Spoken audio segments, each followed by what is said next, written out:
it's another Scenic Views podcast. Erin's back with us with the world's worst camera, and we have Still Dre, and I'm here, and we don't have a lot to talk about because tomorrow's a holiday, and we had to flip a coin to decide if we were even doing this tonight. So here we are. Erin, Yeah. it's been a couple of weeks. What the hell's up? So my kid is really, really sick. We are on day 7 at OU Medical Center. I am right now is sitting in a room at the Ronald McDonald House at OU Medical Center where I've been living for the last week. It's about a 15-minute walk from here to get to his room. But I'm grateful to be able to be right here at the hospital. You know, the first night that we were up here, I was in a hotel across town, and that made getting back and forth and getting to his room quickly kind of difficult. I would like to say that we're looking at going home soon, but that would be an absolute lie. We may be. You know, I never know with him. I may wake up in the morning and he may be fine. He tends to do things his own way every time. But he has some complicated medical issues that make even a little thing, a little virus, sometimes problematic. And that's kind of what we're looking at here. So I apologize for the quality of my crap camera, but I dropped my phone in New Orleans, and this is still the same phone with the cracks all over the lenses and bad lighting. But that's actually why I wasn't here last week. That was our first night here, right? I was on my way here. So, is this something that happens with him a little more often? Because you seem like you've made me feel like it's not out of the ordinary necessarily. So he has spastic quadriplegic cerebral palsy and hydranencephaly. And every time I say hydranencephaly, I know people immediately think hydrocephaly and they think water on the brain. This is not water on the brain. It's a condition that sometimes is caused by multiple differing factors. Basically, what happens is normal brain tissue is replaced by cerebral spinal fluid. So he has some significant, profound brain damage. His cognitive centers are intact. This affects his ability to move, to talk, to eat. And for the last several years, he's been pretty good. You know, a couple of years ago, his baclofen pump failed. There was an issue with that, and he was in baclofen withdrawal. But we have not had a whole lot of hospital visits in probably the last 8 or so years. But when he gets sick, it tends to be something pretty major.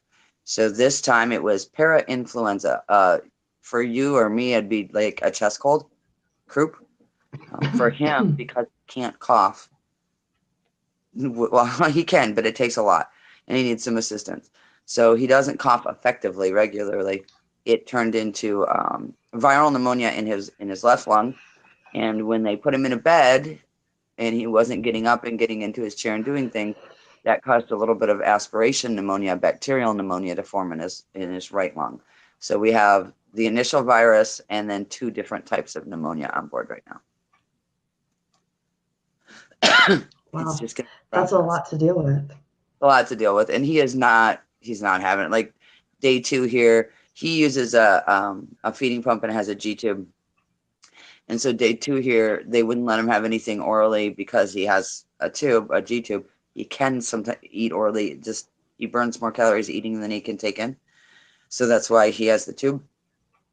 But they wouldn't let him have anything orally. So he hadn't eaten. He felt like crap.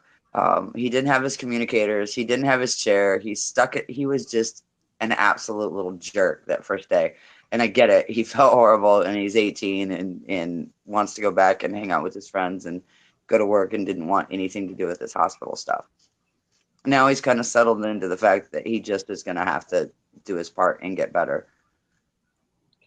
So the last I heard you talk, he was still unconscious. So that's better then? Yeah, he's better. He's awake and alert now. He is, so far we've managed to avoid invasive intubation. We've been using high flow oxygen and then a BiPAP. So BiPAP is kind of external intubation. Both use pressure and force to keep airways open and keep things moving. So just for my curiosity, What are the settings on his BiPAP? Because I use like 1621.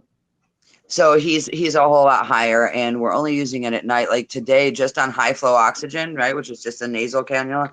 He's at 60% pressure and 40% oxygen. So that's like 7 liters of oxygen at 60% pressure. Damn. Yeah, it's high. It's high. And a cough assist mask and CPT, and we're using some medications also to kind of help break stuff up. And he's getting deep suction 4 times a day. So what that is they take a thin catheter, like a teeny tiny rubber straw, and they hook it to a suction machine, and it goes in his nose and down into his lungs. And they are literally suctioning stuff out of his lungs 4 times a day. Wow. And it's not fun. He's not pleased with it. But we're getting to the point that he's starting to kind of ask for that suction on his own, because as miserable as it is, he knows how much better he's going to be afterward. So as long as he keeps doing that and keeps participating, keeps goofing off. The girls have all been in. Savannah came in from Tulsa, and Serena and Austin. The Red Cross brought my son-in-law and my daughter from Fort Hood. That's cool. So he was sick enough that the Red Cross intervention was warranted. But once he's, when you're the only brother and you're the middle kid too, like you have to step up. You just have to.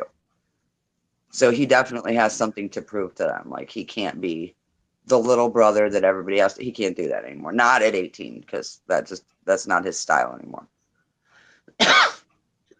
So Tom Arnold says that he loves you and that you're in his thoughts. Oh, I love you too, Tom. Thank you so much. It's been a long week. I think at this point it's a waiting game. So he's getting a little better. He certainly hasn't gotten any worse. I think we're turning the corner on these viruses. We're about done with these courses of antibiotics, and we'll see what tomorrow's x-rays and CAT scans show. The problem is because of his CP, he also has really severe scoliosis. So x-rays are not our friend. His scoliosis hides a lot of stuff. You knew dealing with scoliosis is a nightmare. So we're relying on CAT scans, and it's a lot of unconventional stuff, a lot of stuff that most of us take for granted, like coughing. I cannot tell you how many times I've gotten a cold, and my bitch has been, I just need to get rid of this cough. I hate this fucking coughing. I wish I could just stop coughing. And now today and this week, if only my kid could cough, right? So it's those little things that we take for granted. Those are the things I'm thankful for this week. Absolutely. Great. That was it's gonna be kind of tough to follow, but what's going on with you? Right. Sorry, Dre. Wow. Hi. It's so nice to have you back, Erin. I'm glad that things are going in a positive-ish direction for you guys. I will say having Erin back is way better than Caleb. I mean. Oh, you guys, I love Caleb. You be nice to him. Caleb put out a great video this morning or last night, whichever. I still haven't had a chance to see it. So it's really good. That's one of the things I'm grateful for this week. One of the little things that I'm happy about is Caleb is back and putting out amazing videos. Oh yeah, his video today was amazing. That's a good shit. If you guys haven't seen the video, go watch it. My shirt. So my distractions aside, Dre, anything else that you're excited about, thankful for, anything going on? I am thankful for all the people in my life that I've had the opportunity to work with, whether it be at my day job or here at the foundation. Last night I went to a going away party for some folks that I've worked with for over 15 years, and it's been a rough time. So I'm grateful for those folks for sure, and for you guys. Dre, how are your kids? How's your daughter? She's fine. I just have the one. I actually got to see her last night, so that was nice. Beautiful. Oh, thank you. She's also her slightly younger sister. Alex is so tall. You guys are close. Yeah. We are. Sorry, I'm a little out of it today. I was up a little late last night, celebrating sort of. Well, that's Sort of. absolutely unacceptable. We're going to need you to get your head in the game. Sorry, guys. It's been a long day, to be honest with you. Listen, cut her some slack. She has to celebrate for me because I can't. She's taken one for the team, and you're giving her a hard time. Well, I only give people a hard time if I care about them. So, I know. except for Caleb, screw that guy. He's I'm watching right now. Caleb, some of us really appreciate you. Just know. So I guess it's my turn. We have the girls. We got the girls today. Yay! And we have them until Sunday. And Elfie gets 2 days off with her girls. And I get to see them. And I never thought that being a step parent was something that I would embrace. But I don't know. In a not creepy, not any kind of weird way, I have fallen in love with these girls. So Those girls are hard not to love. I met those girls. They're pretty cool. I'm not going to tell them that because it'll go straight to their head. Of course. Thank you, Jocelyn. Right now, they're up there making some harebrained recipe that Elfie found for Turkish delight. And it's just making me think of Lion, the Witch, and the Wardrobe, which I'm sure I bet it is the same one. If it's the same one I used, it was the only recipe for Turkish delight I could find online. It's actually really good. Well, she's up there with some kind of syrupy stuff and some kind of white stuff sitting there doing this with the pan. Yeah, so. It's a candy. So Turkish delight is a candy, and it is kind of a base similar to a hard candy base, and then there's a lot of confectioner sugar and some nuts. It's really good.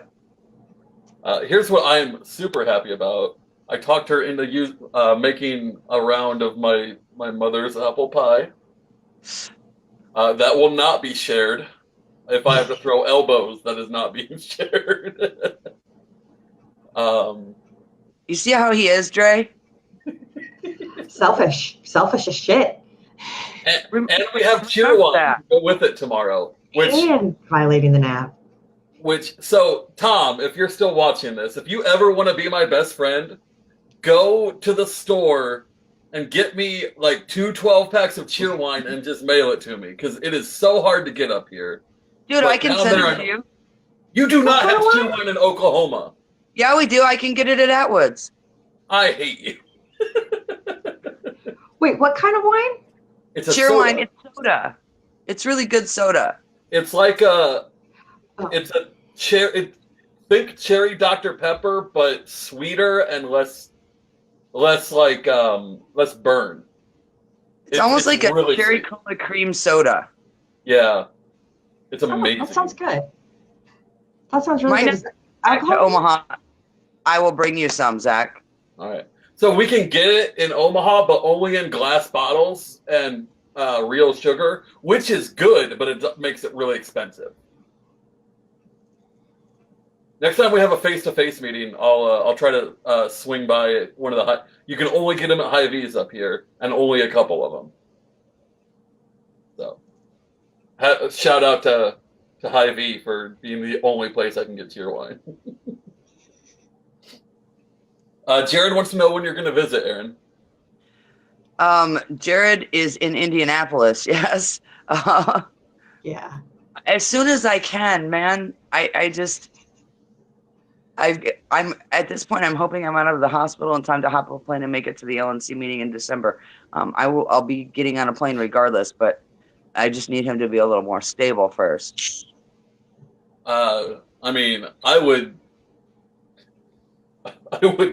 not leave my son to go hang out with the LNC. Yeah, I mean, if he's stable, if he's good, I'll go. But I mean, I need him to be better first.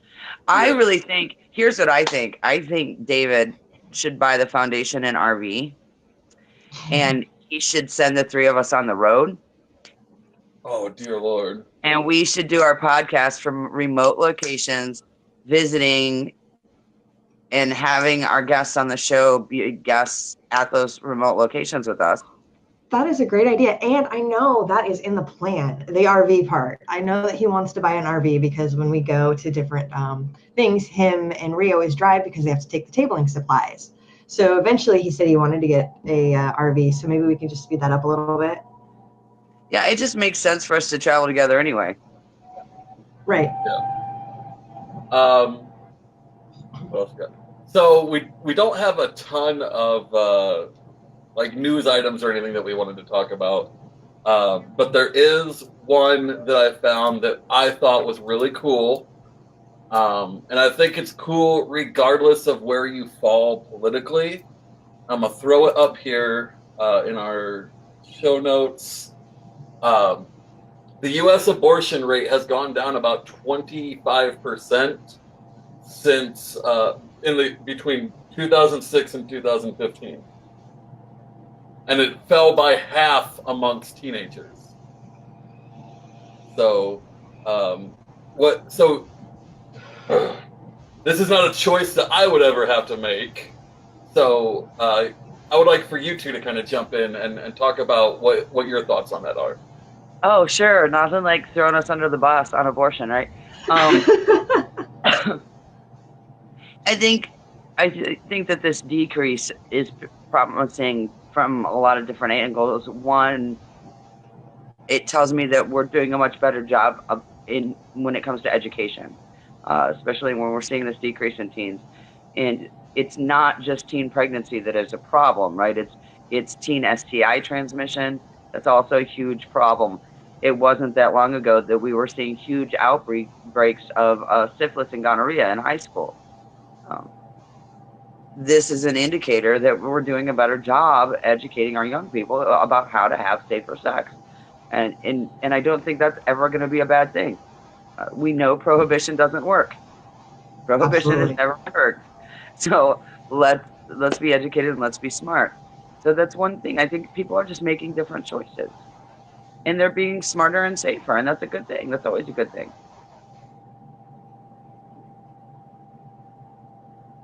Well, that's pretty much everything I was going to say.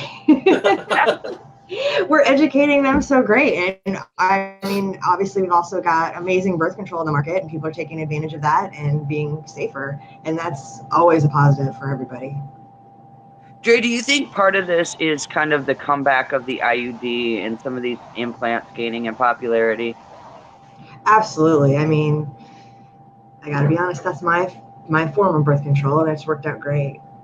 I mean, you don't have to worry about it. The cost is low, and the effectiveness is just unbelievably awesome. So, Zach, you probably don't know because it wouldn't have been something that ever affected you, but for a long time in the United States, women could not get an IUD.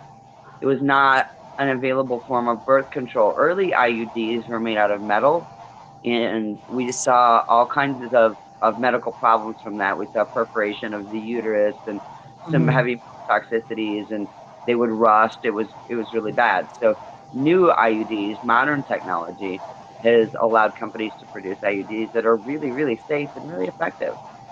Well, now there's choices. There's not just one IUD. You know, there's ones that do have copper in them still, and there's ones that last for about 3 to 5 years. There's ones that last up to 10 years. So there's choice, and that's always a good thing. Mm-hmm. Yeah. Sorry for pulling you out of your comfort zone there while we discuss various. I'm not uncomfortable about it. It's something that we've been having to deal with lately. My brain hurts today. Work was very tough.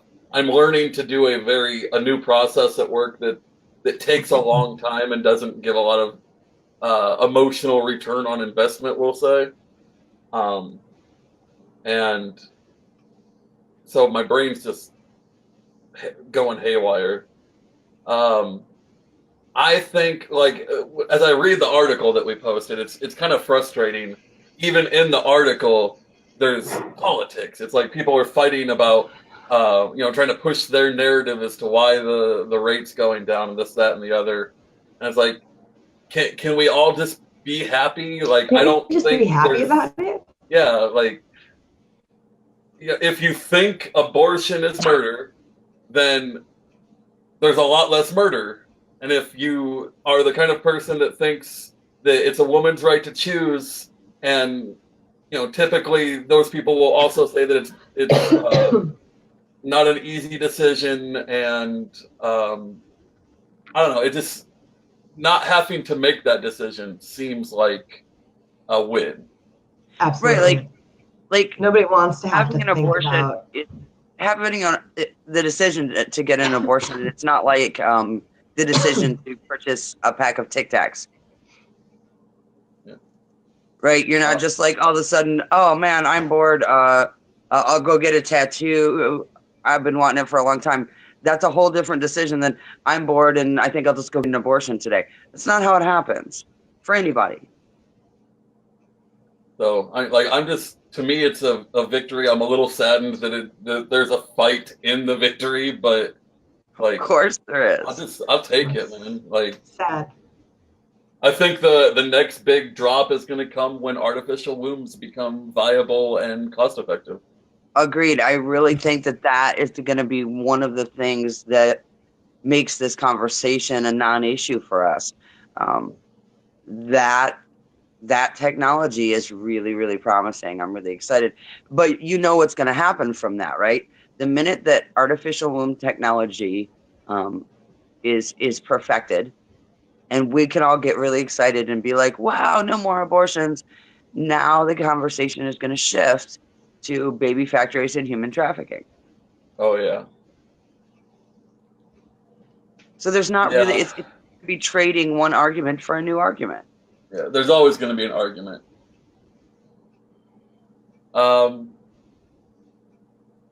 Yeah, that was really the only thing I had to talk about. I thought that was really cool. Tomorrow's Thanksgiving, so we weren't going to go too long. Do you guys have anything else you want to hit on? Well, I think so. One of the big controversies, non-political controversies. Are you guys ready for some non-political controversy? So one of the big non-political controversies at the Road to Freedom Foundation involves chili.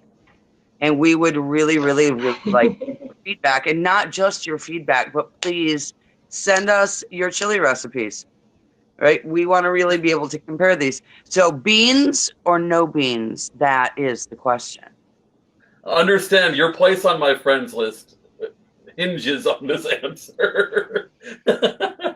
This is the hill that Zach chooses to die on. Look, not man. An intervention, not a truly free market. Beans. It's all about beans for Zach.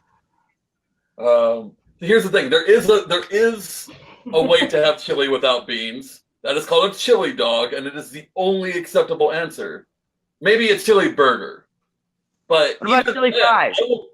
Well, okay. When you put chili as a topping on something, it cannot have beans, and that is acceptable, but still not preferable, because chili with beans on a burger is amazeballs. It is like angels fornicating in your mouth. Ew. Yeah, I do not have abortion strings. Do not send me chili recipes. I don't eat beans, chili, or the mixture of the both either. You don't eat chili? What about vegan chili? No, thank you. Wait, you're a vegan? No, I'm a vegetarian, but there's very few vegan dishes that I enjoy because they make everything taste like meat. I don't like meat. And here I thought we were becoming really good friends and that we were making a connection. See, I don't judge people based on what they eat. My rule is eyes on your own plate. Right. Because everybody's eyes are always on my plate. I don't know why. Well, Zach's other big one is barbecue. All right. Okay. No, if that is a hill to die on, this is a hill to murder on.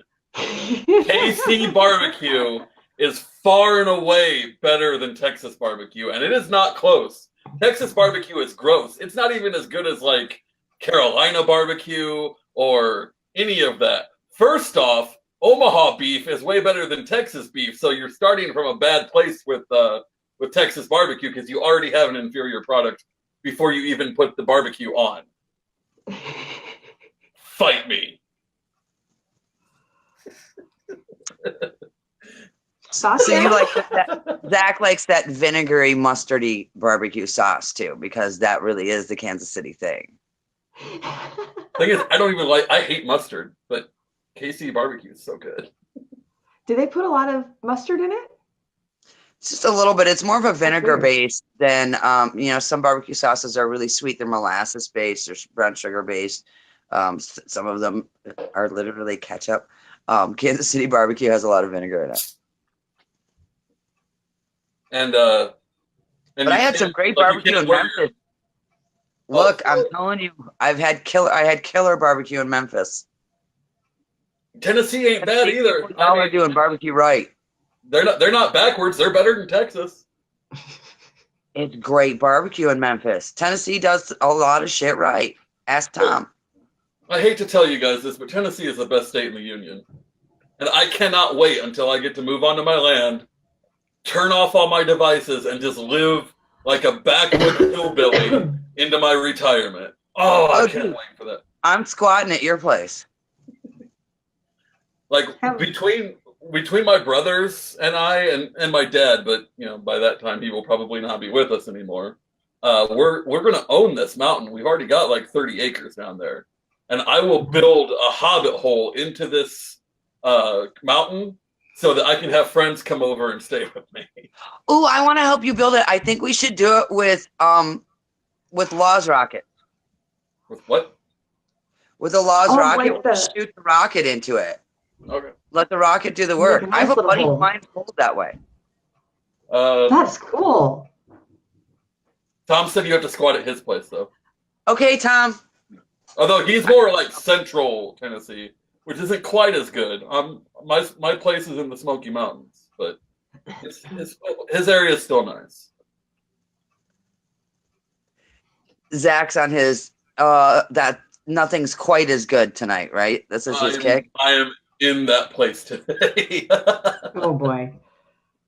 So here's the thing, like there's our land on this mountain, and then there's a road, and then on the other side of that road is the national forest.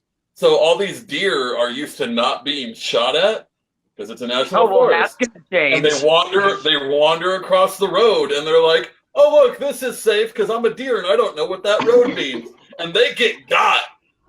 Oh. Sorry, Dre. We're carnivores. I have nothing against hunting. I don't. I mean, hunters are some of the best conservationists out there, to be honest with you. They have a lot of respect for wildlife, and if they do it properly, I have no problem with that. I mean, while we're talking about deer and conservation, did you guys see the piece out of Michigan about, oh God, off the top of my head, I don't have the exact totals, but this astronomical amount of taxpayer money the state of Michigan is spending to sterilize deer to control the deer population versus just issuing more hunting tags. That's insane. Why would you spend more taxpayer money to sterilize deer when you could generate some revenue? Right? Don't get me wrong, I'm anti-permit, right? You shouldn't need right. But you'd think they'd jump all over snatching up those permit dollars. Right? Rather than, what are they doing? Catching deer, sterilizing them, and putting them back out there? Yes, it is a catch and release sterilization program. It's like what urban areas do with street cats. Oh my God. I've heard it all. I mean, in Hawaii, the cat population is out of control, so that's what they do there. They trap feral cats, they sterilize them, and they release them. Yeah, they do that a lot. Snip the ear to show that you don't have to catch this one again. Are they snipping the deer's ear so that they don't catch them over and over again, try and sterilize the same deer? Oh my God, probably not, because it's Michigan. Man, I grew up there, so probably not. So yeah, those catch and release programs with the feral cats, they snip a little ear piece off so that, you're not chasing the same cats around all the time. Yep. And so instead of issuing more tags, they are doing sterilization and lethal shooting from hired contractors. Right. They're paying people to hunt. Professionals to hunt, instead of just letting people hunt. I think the person that came up with these ideas was like, how the fuck can I most waste money? We know Let me see. right? This is government at work. Exactly. Stop giving them more money.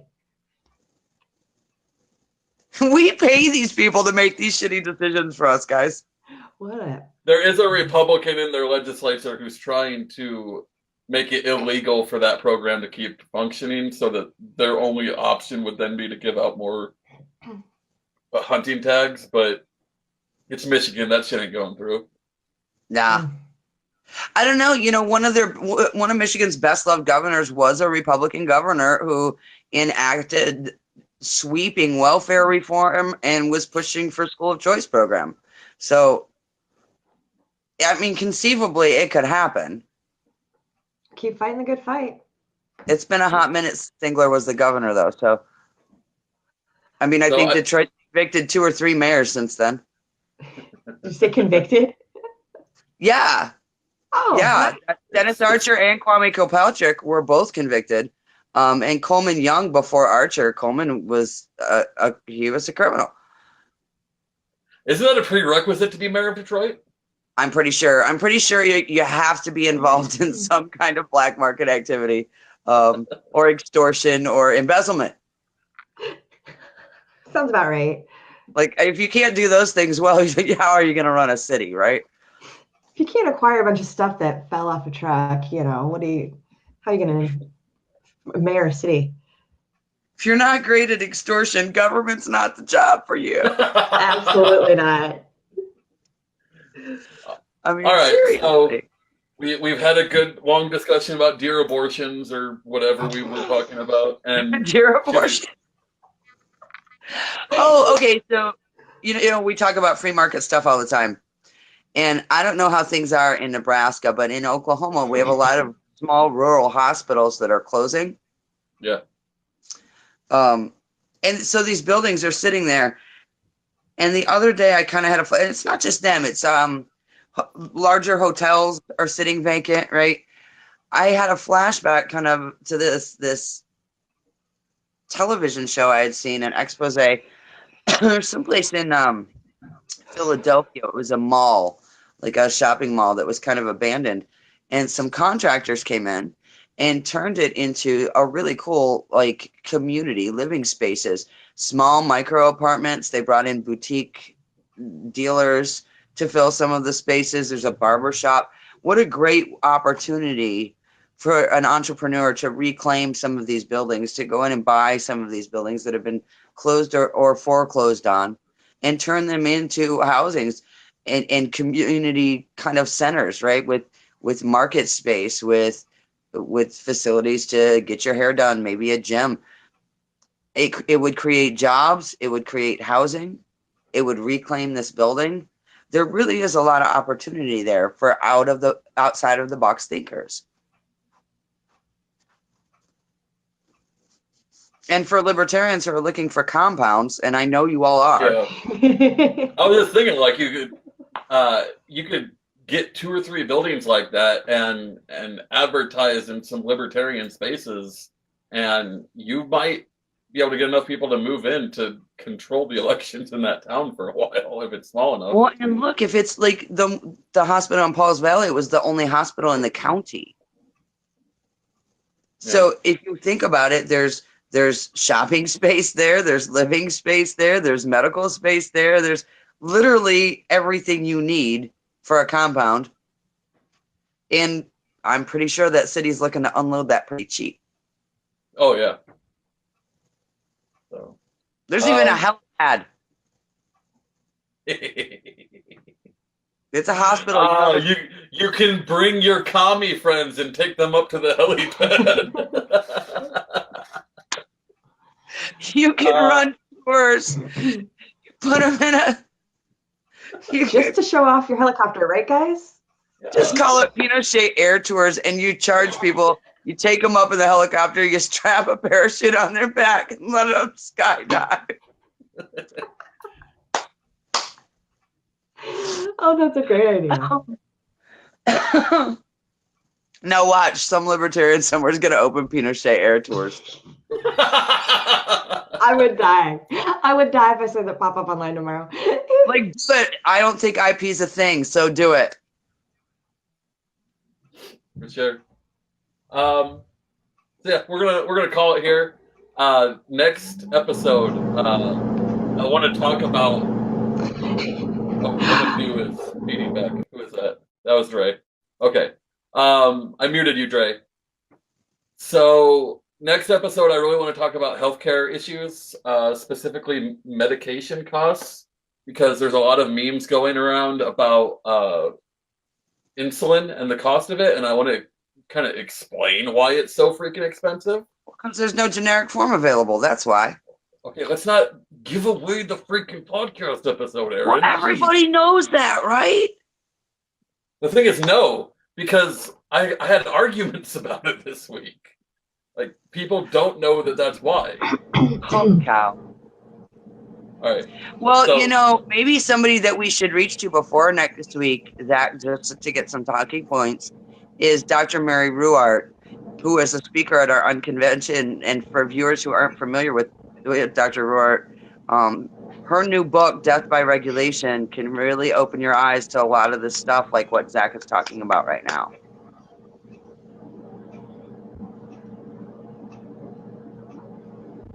Keep going. I'm looking at something. I may be wrong about what we're talking about next week. Hang on. The other Am I still muted? I can hear you. No, you're good. You're good. Okay. I wasn't sure. There's So- nothing on the screen that tells me, so sorry. We next week is going to be whatever, kind of a free for all like this. The week after, the 5th of December, we are having our first guests on. Our first scheduled guests, anyway. Rachel and Gary. yeah. Oh, jeez. It's the Dawn. Yeah, It's the dolls. yeah. Everyone loves them. I'm sorry, Gary. I just spaced on your name. So we're going to talk about You were nerd probably culture. thinking about the picture he posted today of him and his flamethrower. Yes. I'm really So a little excited. jealousy going on there. A little bit. Actually, so Kyle Varner was the one who was really jealous about it. Oh yeah, I saw that too. I saw that. So yeah, we're gonna have them on. We're gonna talk about nerd culture because we're all pretty nerdy in our own ways. We're just gonna celebrate some nerdiness and how liberty and nerdiness can relate together, but mostly just nerdiness. So Well, for viewers, if there's something viewers want us to talk about, feel free to reach out. Let us know. Let us know what you want to hear about, and let us know what guests you want us to have on the podcast. Absolutely, we want to hear from you. you can reach out to any of us individually on our personal pages or the foundation page. We all troll that too. So, All day. yep. So, That troll work has kept me so busy here at the hospital. It's given me a purpose. Yep. So we're going to call it here. This was actually about twice as long as I was expecting tonight to be because we rambled and had fun. Thank you both for being here. Erin, I hope your son gets better. I love you guys. I think we're turning Love a corner, you. but I will absolutely keep you posted. Definitely do, please. Everyone else who joined us, thank you for hanging out with us, and we'll see you next week. Have a good one.